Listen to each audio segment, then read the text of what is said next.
Pourquoi tout le monde adore One Piece? Pourquoi c'est l'un, voire le manga le plus apprécié dans la communauté manga et aussi mon manga préféré au passage?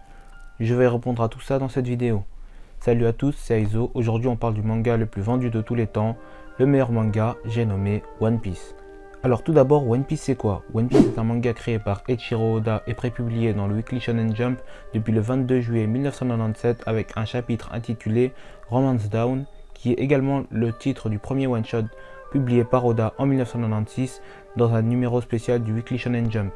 Le manga n'est toujours pas fini après bientôt 25 ans d'existence, un putain de quart de siècle.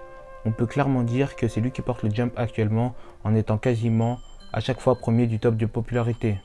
Le manga a aujourd'hui un demi-milliard de ventes et c'est la série dessinée par un seul auteur la plus vendue de l'histoire. Mais One Piece c'est aussi des films, des romans, des jeux vidéo, des figurines, un restaurant, un parc d'attractions, des statues, bientôt une série de live action, etc. etc. Personnellement j'ai découvert One Piece quand j'étais petit. Je regardais pas mais mon grand frère qui lui regardait mettait en boucle les openings à la télé sur YouTube. J'avais pas envie de regarder parce que c'est trop long et un jour je me suis dit comme ça d'un coup, faut que je commence. Je sais pas pourquoi, en plus c'était vers la fin des vacances d'été, donc juste avant la rentrée, donc j'avais vraiment le pire timing. Et j'ai littéralement fumé l'animé en 4 mois. Je me souviens, j'ai commencé fin août et j'ai terminé fin décembre alors que j'avais les cours à côté. Pendant cette période, ma vie se résumait à One Piece. Je regardais One Piece dès que j'en avais l'occasion, que ce soit avant ou après les cours. Je mangeais One Piece, je dormais One Piece, je rêvais One Piece. Le week-end, je pouvais me faire 30 épisodes par jour sans aucun problème. Et c'est à partir de l'arc Marineford qu'il est monté top 1 dans mon cœur. D'ailleurs, un jour je ferai une vidéo pour parler de cet arc. Maintenant, je lis les scans semaine par semaine, comme tout le monde, et le manga est censé finir dans 4-5 ans, même si on y croit moyen. Comment vous dire que je serai littéralement en PLS quand le manga sera officiellement terminé? Si la majorité d'entre nous aime One Piece avant tout, et pour moi c'est ce qui fait l'essence du manga, c'est le côté aventure. Ce côté découverte de choses fantastiques, voyage vers l'inconnu. Comme par exemple, on peut aller d'une île céleste à une île du gouvernement mondial suspendue au-dessus d'une falaise, à une île de morts-vivants, à une île d'hommes-poissons. Et on peut même aller sur le dos d'un éléphant de 35 km qui marche dans l'océan. L'univers est ultra riche, il offre plein de possibilités. Chaque nouvel arc est un vent d'air frais et nous révèle des choses qu'on était loin d'imaginer jusqu'à présent. Ce qui fait aussi la force de l'œuvre, ce sont les nombreux mystères. Les armes antiques, le siècle oublié, All Blue, Joy Boy, la volonté du dé, Im-sama et encore plein d'autres. Oda a mis en place énormément de mystères qui maintiennent la hype autour du manga depuis toutes ces années. Aucune œuvre n'a autant de vidéos théories sur YouTube que One Piece. Elles sortent littéralement tous les jours, on est dans le flou total et c'est ça que j'adore. Le jour où Oda nous a simplement révélé la réaction de Goldie Roger face à One Piece et l'origine du nom de l'île finale, Raftel qui était en fait Love Tale, le monde n'était pas prêt. Nos cerveaux se sont retournés, sur Twitter c'était la fête nationale. J'ose même pas imaginer ce qui se passera le jour où on saura ce qu'est One Piece. One Piece c'est aussi le manga qui raconte le mieux la thématique du rêve. La piraterie c'est en grande partie des gens qui sont à la poursuite de leurs rêves, la quête de liberté, faire régner la justice, la soif de pouvoir, vouloir fonder une famille. Quasiment tous les personnages ont un rêve ou un objectif qu'ils veulent atteindre et ça fait partie des raisons pour lesquelles on suit nos protagonistes depuis si longtemps. On veut les voir accomplir leurs rêves. D'ailleurs parlons des personnages principaux. Luffy c'est avant tout un pirate parmi tant d'autres qui veut devenir le roi des pirates. Très jeune, il a commencé à s'entraîner pour réaliser son rêve. Il a scellé sa fraternité avec Ace et Sabo en buvant une coupe de saké, quelques années avant de partir à l'aventure seul. Luffy combat pour ce qu'il semble juste, peu importe qui tu es, peu importe ton grade, il n'hésite pas à casser la gueule à ceux qui le méritent. Il a même déclaré la guerre au gouvernement mondial. Après de nombreuses tragédies comme la perte de ses Nakama, son incapacité à infliger ne serait-ce qu'un seul dégât face à Magellan et aux amiraux, la goutte de trop fut la perte de son grand frère Ace. Il se rendra compte de son impuissance et du fait qu'il ne pourra pas atteindre son objectif et protéger ses amis s'il ne devient pas plus fort. Ce qui va l'amener à faire une croix sur son aventure pendant 2 ans. Les membres de l'équipage ont tous un flashback assez touchant, particulièrement Robin et Sanji, et ils ont tous une raison de poursuivre cette aventure. On les a vus passer par toutes les émotions et se sont retrouvés dans plusieurs situations désespérées, ce qui fait qu'on s'est attaché à eux. Ils apportent tous quelque chose à l'équipage car sans l'un seul d'entre eux, Luffy ne serait pas là où il en est actuellement. Les protagonistes ne sont pas les seuls à avoir des flashbacks, en effet ils sont nombreux dans l'œuvre et permettent de raconter des petites histoires dans cette grande histoire, mais aussi à nous faire comprendre pourquoi et comment ces personnages en sont arrivés là. Le meilleur flashback d'antagoniste est sûrement à l'unanimité celui de Doflamingo qui a quasiment littéralement tout perdu et qui va anéantir ce qui lui reste afin de tout reconstruire. Dans le manga, on peut aussi dire qu'il y a une critique envers un gouvernement corrompu, un gouvernement qui protège la noblesse qui se croit supérieure de par leur rang, un gouvernement qui cherche à cacher une partie de l'histoire du monde et qui est prêt à tout pour qu'elle ne soit pas révélée, quitte à commettre des génocides en tuant les personnes capables de lire les anciens écrits, les poneglyphes, un gouvernement qui défend des valeurs pas très sympatoches comme par exemple l'esclavage, rien que ça.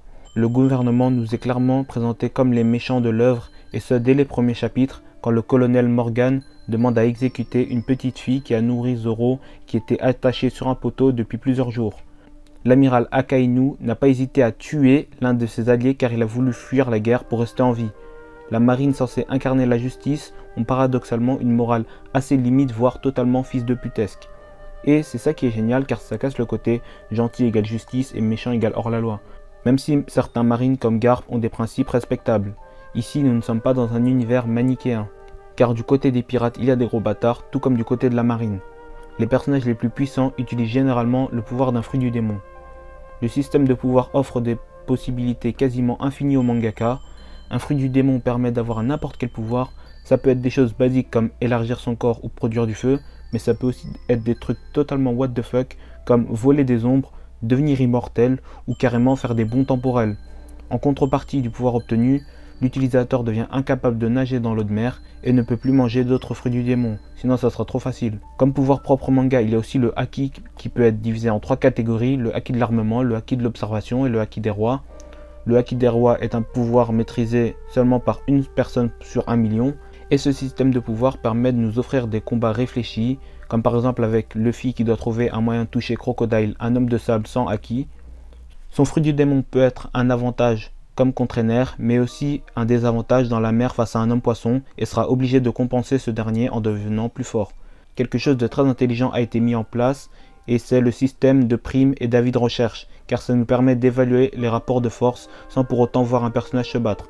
Ça permet aussi de constater l'évolution de Luffy qui est actuellement à 1,5 milliard de berries et qui risque certainement d'augmenter brusquement à la fin de Wano. Oda nous dit à travers les primes à quelle hauteur Luffy s'est hissé. Parlons aussi du style d'Oda qui est axé sur l'exagération. Les proportions sont toujours abusées.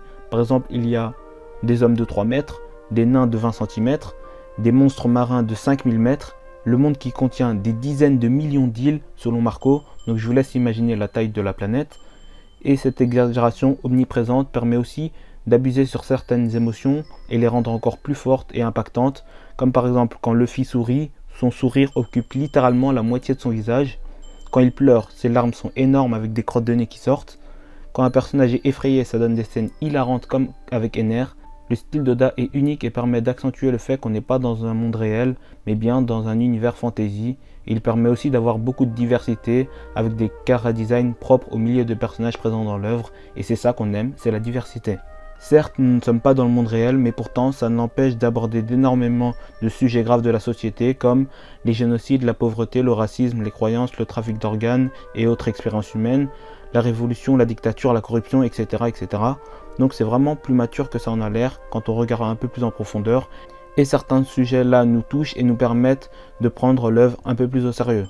Le manga transmet des belles valeurs comme la tolérance avec Luffy qui cherche à régler les injustices de ce monde, le dépassement de soi, la solidarité, la liberté et bien d'autres. Je pourrais encore parler longtemps de ce manga, mais j'ai pas envie de faire une vidéo qui dure trop longtemps car ça n'a aucun intérêt, mais bien évidemment je ferai d'autres vidéos sur One Piece dans le futur. En conclusion, One Piece c'est bien plus qu'un manga, c'est une aventure qui nous permet de nous évader, on grandit avec, on évolue, on rigole, on pleure, on prend en maturité avec lui. Contrairement à certains mangas, One Piece a réussi à garder ses lecteurs et c'est ce qui fait qu'aujourd'hui il y a plus d'une centaine de tomes. Si vous n'avez pas envie de commencer One Piece car c'est trop long, je vous invite à regarder ne serait-ce que les premiers épisodes car ça pourrait vous donner envie de regarder la suite. Merci à Oda d'avoir consacré ta vie entière à cette magnifique œuvre, même si tu vas sûrement pas voir cette vidéo. Vous êtes de plus en plus nombreux sur la chaîne, ça me fait extrêmement plaisir. On vient de passer le cap symbolique des 100 abonnés. C'est que le début de l'aventure, on est encore Ice Blue pour l'instant. One Piece c'est magique, One Piece c'est génial, One Piece c'est la vie.